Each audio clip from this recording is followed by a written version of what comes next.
Hello everyone, তনয়ার পাকশালাতে সবাইকে স্বাগত জানাই।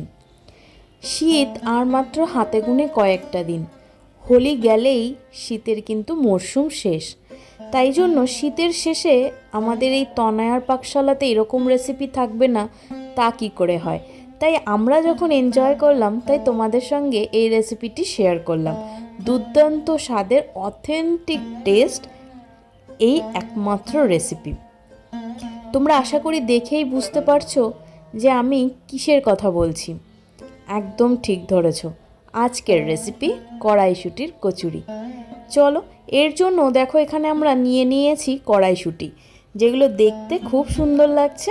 যেহেতু এর ডালপালা সমেত রয়েছে তাই দেখতে ভীষণ মজাদার। এগুলোকে ছাড়িয়ে নিলাম আর এগুলোকে 5-7 মিনিটের জন্য একটু নুন দিয়ে ভালো করে সিদ্ধ করে নিয়ে ঝুড়ির মধ্যে রেখে দিলাম একটু ঠান্ডা হওয়ার জন্য। মিক্সার জারে দিয়ে দিলাম কড়াইশুঁটি, কাঁচা লঙ্কা, দেব হলুদ, এটা অপশনাল, দিলাম পরিমাণ মতো নুন আর দিলাম একটু মিষ্টির পরিমাণটা এখানে একটু হালকা বেশি দিলেই ভালো হয়। আর একটু জল দিয়ে খুব ভালো করে পেস্ট বানিয়ে নিতে হবে। ময়দার মধ্যে দিলাম কিছুটা নুন, চিনি আর ময়ান দেওয়ার জন্য দিলাম সাদা তেল। খুব ভালো করে কিন্তু ময়ান দিতে হবে ময়দাকে। ময়দা যত সুন্দর ময়ান হবে তত খাস্তা হবে। যখন দেখবে এইভাবে হাতে চিপলে একটা দলা মতন পাকাচ্ছে, তাহলেই বুঝতে পারবে যে ময়ান কিন্তু আমাদের একদম পারফেক্টলি হয়েছে। এবার এর মধ্যে অল্প অল্প করে জল দিয়ে তোমাদের এই ময়দাটা মেখে নিতে হবে। ময়দাটা চাইলে তোমরা ঈষদুষ্ণ গরম জল দিয়েও মাখতে পারো। দেখো আমরা এখানে ময়দা একদম সম্পূর্ণ মেখে নিয়েছি খুব সুন্দর করে। এবার এটাকে একটু রেস্ট দেওয়ার জন্য রেখে দেবো।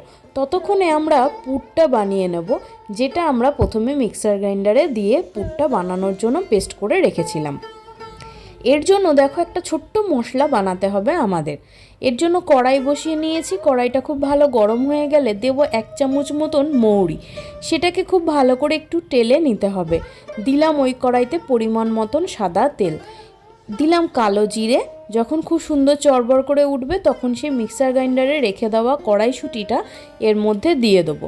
দিয়ে কিন্তু তোমরা চাইলে এখানে একটা হিঙের ফোড়নও দিতে পারো। আমরা হিংটা দিলাম না, কিন্তু তোমরা যদি চাও তোমরা কিন্তু দিতে পারো। এখানে হলুদ দেওয়ার কিন্তু যে দিতেই হবে এরকম কিন্তু কোনো প্রয়োজনীয়তা নেই। তোমরা যদি চাও এই হলুদটা স্কিপ করতে পারো। গ্রিন ব্যাপারটা থাকলে কিন্তু খেতে খুব ভালো লাগে। এবার এইভাবে কিন্তু খুব সুন্দর করে আমাদের কষিয়ে নিতে হবে এই পুরটাকে। এই সময় গ্যাসের ফ্লেমটাকে মিডিয়াম টু লোতে রেখেই করার চেষ্টা করো, নইলে কিন্তু তলায় লেগে যাবে। ততক্ষণে আমরা মৌরিটাকে একটু ভালো করে গুঁড়ো করে নিই। এখানে মৌরি আমরা গুঁড়ো করে নিলাম, দিলাম সামান্য একটু লঙ্কার গুঁড়ো।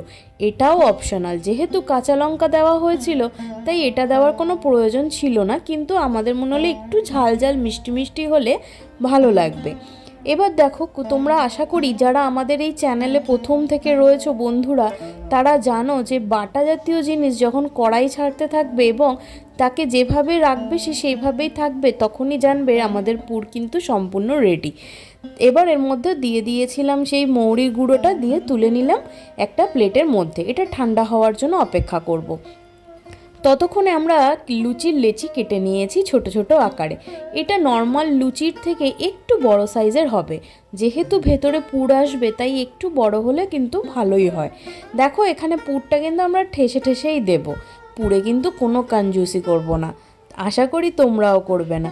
পুরি জাতীয় এই সমস্ত জিনিসে যখন পুরটা একটু ভরা থাকবে তখন তার স্বাদ কিন্তু আরও দ্বিগুণ বেড়ে যাবে, তাই না বলো? এবার এটাকে খুব ভালো করে এভাবে মোমোর মতন চারিদিক দিয়ে মুড়িয়ে নিয়ে একটু চেপে দিলেই কিন্তু আমাদের এই পুর ভরা লেচি কিন্তু একদম রেডি।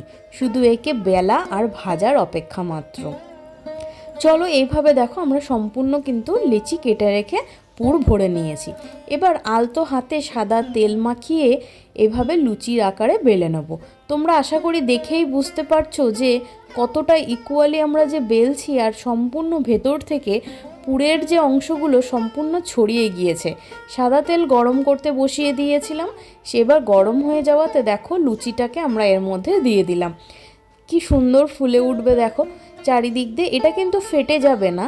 যদি আমি তোমাদের বলবো লুচির যে লেচিটা একটু বড় রাখার চেষ্টা করো আর আলতো হাতে বেলো, তাহলেই হবে। নইলে পুর ফেটে গেলে কিন্তু এই তেলের মধ্যে পুরটা চলে আসবে আর তেলটা কিন্তু পুরো নষ্ট করে দেবে।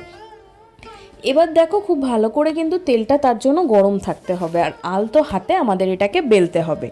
এবার দেখো খুব সুন্দর করে এভাবে নাড়িয়ে চাড়িয়ে সম্পূর্ণভাবে আমাদের এই লুচিগুলোকে তুলে নিয়ে নেব। এবার একটা প্লেটিং করার সময় একটা প্লেটের মধ্যে নিলাম সাদা আলুর তরকারি, সেটা কিন্তু হলুদ দিয়েই বানানো। সাদা আলু বলা চলে না, কিন্তু তাও হালকা একটু সাদাটে ভাব আছে। কড়াইশুঁটি দিয়ে করেছিলাম, তোমরা চাইলে কিন্তু আলুর দম দিয়ে বা ছোলার ডাল দিয়েও এটাকে পেয়ার করে খেতে পারো। কি অসাধারণ না? চলো তোমাদের কিন্তু একটা লুচি ছিঁড়ে দেখাই যে আমাদের কতটা সুন্দর পুর ভেতরে ছড়িয়ে গিয়েছে। দেখো মা এখানে ছিঁড়ে দেখাচ্ছে ভেতরে পুর কিন্তু সম্পূর্ণ ছড়ানো, কোনোটার মধ্যে কিন্তু একটা কোনায় বা একটা সাইডে পুর লেগে নেই।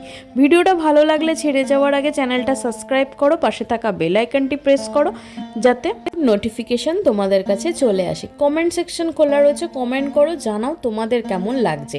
বন্ধু বান্ধব আত্মীয় স্বজনকে সবাইকে এরকম একটা রেসিপি খাওয়াও আর জানাও যে তোমাদের কেমন লাগলো এই রেসিপিটি।